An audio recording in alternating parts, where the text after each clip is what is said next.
माननीय अध्यक्ष महोदय जी, डिंडोरी जिले के मजदूर 50,000 पलायन कर लिए हैं। रोजगार गारंटी का काम खुल नहीं रहा है। माननीय मंत्री जी प्रतिबंध लगा के रखे हैं। इसकी मांग को लेकर के मैंने अनेकों बार सदन में अनुरोध किया।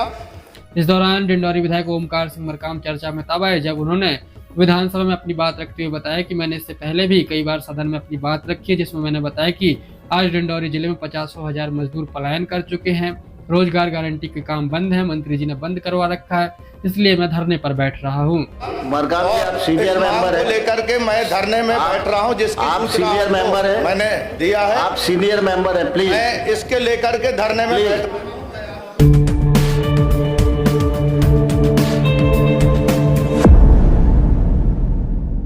डिंडोरी में मजदूर पलायन, विद्यालय भवनों की जर्जर स्थिति, शिक्षा व्यवस्था, स्वास्थ्य व्यवस्था जैसे कई मुद्दों पर डिंडोरी विधायक ओमकार सिंह मरकाम ने मध्य प्रदेश विधानसभा के शीतकालीन सत्र में अपनी बात रखी। इस दौरान डिंडोरी विधायक ओमकार सिंह मरकाम चर्चा में तब आए जब उन्होंने विधानसभा में अपनी बात रखते हुए बताया कि मैंने इससे पहले भी कई बार सदन में अपनी बात रखी है, जिसमें मैंने बताया कि आज डिंडोरी जिले में 50,000 मजदूर पलायन कर चुके हैं। रोजगार गारंटी के काम बंद है, मंत्री जी ने बंद करवा रखा है, इसलिए मैं धरने पर बैठ रहा हूँ। डिंडोरी विधायक ओमकार सिंह मरकाम ने बताया कि यह मैं अपने राजनीतिक लाभ के लिए नहीं कर रहा हूं, यह मैं अपने क्षेत्र और प्रदेश की जनता के हित में कर रहा हूं। माननीय अध्यक्ष महोदय जी, डिंडोरी जिले के मजदूर 50,000 पलायन कर लिए हैं। रोजगार गारंटी का काम खुल नहीं रहा है। माननीय मंत्री जी प्रतिबंध लगा के रखे हैं। इसकी मांग को लेकर के मैंने अनेकों बार सदन में अनुरोध किया, मंत्री जी से अनुरोध किया। मरकाम जी, आप सीनियर मेंबर है, लेकर के मैं धरने में बैठ रहा हूं। जिसकी आप सीनियर मेंबर है, मैंने दिया है। आप सीनियर मेंबर है, प्लीज मैं इसके लेकर के धरने में बैठ। प्लीज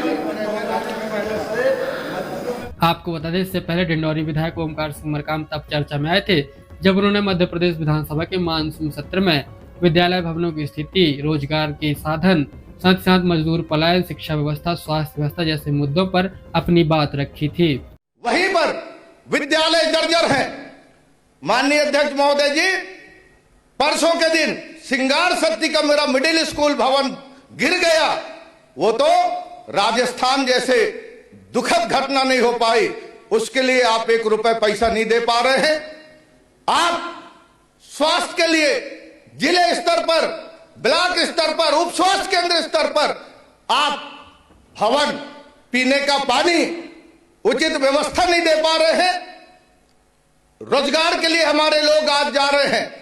हम नौजवानों के दर्द को नहीं समझ पा रहे हैं। आपकी पॉलिसी में मैं बताना चाहता हूं, इस समय जो नौजवानों को रोजगार के लिए आप प्रक्रिया बनाए हैं, आप इंटरेस्ट सब्सिडी दे रहे हैं, कैपिटल सब्सिडी नहीं दे रहे हैं। और वहां पर जो रोजगार के लिए जाते हैं बैंक पर, उनको 10% मार्जिन मनी की रिक्वायर होती है। 10% मार्जिन मनी वो नहीं दे पाते हैं।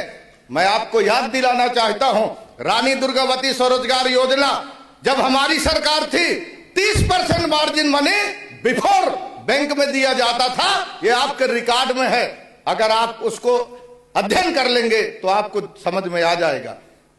माननीय अध्यक्ष महोदय जी, हर वर्ग परेशान है, हर वर्ग परेशान है। आज आप फिर कर्जा के लिए आपने 2,000 करोड़, मैं आपसे पूछना चाहता हूं, आप स्पष्ट कीजिए, आप 2,000 की जगह आप 2 लाख करोड़ कर्जा लीजिए। पर आप विधायकों से, जनताओं से तो पूछ लीजिए, आपके शासन में हमने अन्याय देखा। अरे पक्ष का विधायक हो चाहे विपक्ष का विधायक, विधायक तो विधायक होता है। 15 करोड़ सत्ता पक्ष वालों को दे दिए, हम लोगों को पैसा नहीं दे रहे हैं विकास कार्य के लिए। आप शपथ लेते हैं कि हम भेदभाव नहीं करेंगे। इससे बड़ा उदाहरण क्या है? सीधा भेदभाव कर रहे हो, विधायकों को पैसा नहीं दे रहे हो। आपसे बड़ा अन्याय करने वाले कौन हो सकता है? प्रत्यक्ष लोकतंत्र के इस पवित्र मंदिर पर। माननीय अध्यक्ष महोदय जी, आपके संरक्षण में हम अपना जो संवैधानिक कर्तव्य है वो निभाना चाहते हैं, पर सरकार भेदभाव करके हमको रोकना चाहती है। कांग्रेस का विधायक है तो आपके नजरों में दुश्मन नजर आते हैं। आज मैं पूछना चाहता हूं, माननीय अध्यक्ष महोदय जी, मैं बार बार कहता हूं, हम ग्रामीण क्षेत्र के विधायक हैं, हम ग्रामीण क्षेत्र के विधायक हैं। प्रश्नोत्तर काल में पंडित जी आप बैठ जाओ, कांग्रेस के अध्यक्ष आप बैठ जाओ। माननीय अध्यक्ष महोदय जी, तारीफ करिए। माननीय अध्यक्ष महोदय जी, साथ का मरकाम जी, माननीय अध्यक्ष महोदय जी, जब से आप अध्यक्ष बने हैं हम लोग बड़ी कॉन्फिडेंस में रहते हैं ये बजट में नहीं है भाई। और आप जब हैं तो समय की बाध्यता, आपका आदेश सिरोधार्य है, पर आप समझ रहे हैं, मैं समझता हूं कि दोनों हाथ जोड़ के कि समय की बाध्यता हम समझ रहे हैं, सर्व अधिकार आपके पास है। आप अगर चाह लेंगे तो सबका मान सम्मान और आप ही हैं। अगर आप समय नहीं देंगे तो सरकार वाले। आप अपनी बात प्रारंभ करो मरकाम जी। तो मैं एक अनुरोध कर रहा हूं माननीय अध्यक्ष जी, समय थोड़ा बढ़ा देंगे, ये मेरा अनुरोध। आप करो, आगे बढ़ो। माननीय वित्त मंत्री जी, संधान करो। माननीय वित्त मंत्री जी ने जो यहां पर अनुपूरक बजट में राशि 2357 करोड़ की जो मांग किया है, माननीय अध्यक्ष महोदय जी, माननीय मंत्री जी, बहुत जिम्मेदार हमारे वित्त मंत्री जी हैं, उप मुख्यमंत्री जी हैं, पर आपने जो बजट, मूल बजट में जो आपने मांग किया है, मूल बजट में आपने कुल 4,21,032 करोड़ रुपए 3 महीना पहले मांग किए। उसमें आपका राजस्व का 2,90,879 करोड़ रुपए आय था। सरकारी ऋण इधर उधर से आपका 5,556 करोड़ रुपए मिला। और आप राजकोषीय घाटा 78,902 करोड़ रुपए आपने मूल बजट में रखा था, और आप 2,300 करोड़ मतलब 81,000 करोड़ आप कर्जे की तरफ बढ़ रहे हैं। और विकास के लिए आप क्या दे रहे हैं, जरा सुनिए।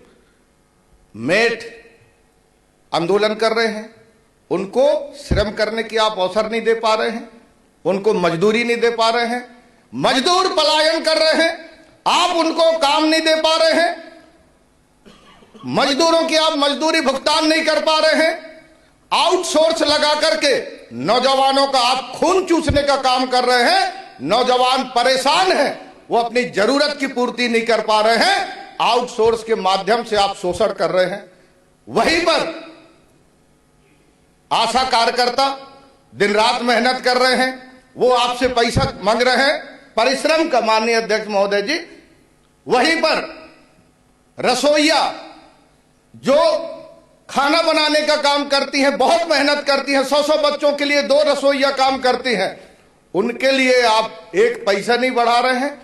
4,000 रुपए आप उनको महीने में देने का काम कर रहे हैं, 150 रुपए भी उनको दिन का नहीं पड़ता।